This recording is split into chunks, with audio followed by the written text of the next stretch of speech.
From the gritty streets of Goodfellas to the commanding presence in Law and Order, Paul Sorvino built a career defined by power, dignity, and authenticity. But beyond his tough guy roles, he was a man of poetry, painting, opera, and deep family love. Tonight, we journey into the life of one of Hollywood's most unforgettable actors, Paul Sorvino, then versus now. You'll discover the struggles, triumphs, and legacy of a man who gave us unforgettable performances and lived a life as dramatic as the characters he portrayed. So grab your seat, because this is the full story. Paul Anthony Sorvino was born on April 13, 1939, in Brooklyn, New York. Raised in an Italian-American household, his father was a foreman in a robe factory, and his mother taught piano. This immigrant upbringing instilled in Paul a strong sense of discipline, tradition, and artistry. As a boy, Paul suffered from severe asthma, which limited his physical activity but pushed him toward art, music, and performance. He dreamed first of becoming an opera singer, training his powerful baritone voice for years. But life had other plans. Sorvino attended the American Musical and Dramatic Academy in New York City, where he shifted his ambitions toward acting. With natural gravitas, a commanding frame, and sharp features, Paul was destined for strong, authoritative roles. Before the fame, Sorvino's path was filled with small roles and stage performances. He worked in advertising while auditioning for Broadway and off-Broadway plays. In 1964, he landed his Broadway debut in Biography, a musical comedy. Slowly, Paul made a name for himself as a versatile performer who could move between musicals, drama, and comedy. By the late 1960s, Sorvino was breaking into film, appearing in Where's Papa? 1970, and getting noticed for his emotional range. But success wasn't instant. For years, he balanced small parts with odd jobs, hustling like so many actors before their big break. The 1970s were Paul Sorvino's breakthrough years. His role in The Panic in Needle Park, 1971, alongside Al Pacino showcased his intensity.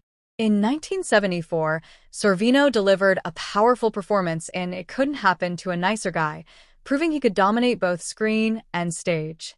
He also appeared in The Day of the Dolphin, 1973, A Touch of Class, 1973, and received critical acclaim for his stage work in That Championship Season, which later won the Pulitzer Prize.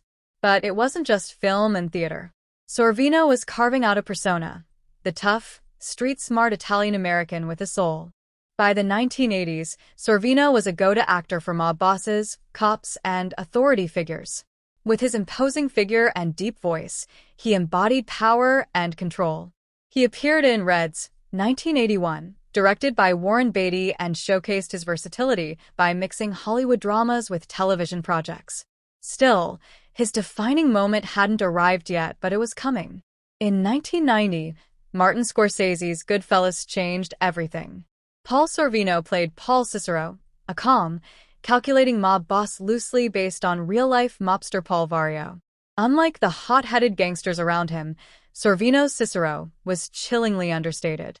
His performance captured the essence of organized crime power, quiet, strategic, and terrifying. Ironically, Sorvino almost walked away from the role, fearing he couldn't project that kind of menace.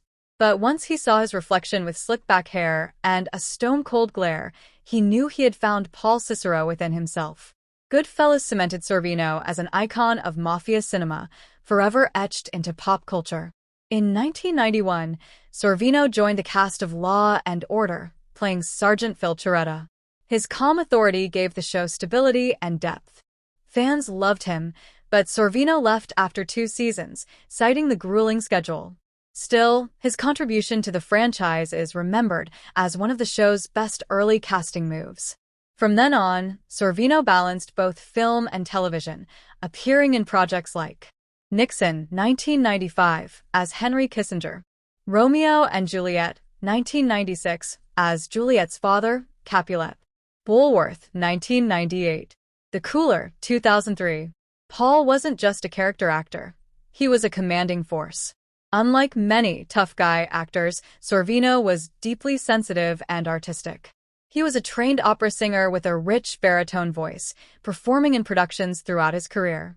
He also painted, sculpted, and even opened his own food line, Paul Sorvino Foods, specializing in Italian sauces. His love for cooking became part of his public persona, showcasing the warmth behind the mob boss mask.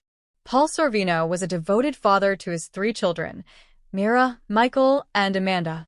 Mira Sorvino, of course, became a famous actress, winning an Academy Award for Best Supporting Actress in Mighty Aphrodite, 1995. Paul famously broke down in tears of pride during her acceptance speech. He often said, "Everything I do is for my kids. My greatest achievement is being their father." Even in his later years, Sorvino remained active in Hollywood. He appeared in Dick Tracy, 1990, Repo, The Genetic Opera, 2008, The Goldbergs TV cameo, Godfather of Harlem, 2019. His career spanned over 50 years, with more than 170 film and TV credits. Paul Sorvino passed away on July 25, 2022, at the age of 83. Hollywood mourned the loss of a legend. Tributes poured in from fans, colleagues, and his daughter Mira, who wrote, "My father, the great Paul Sorvino, has passed.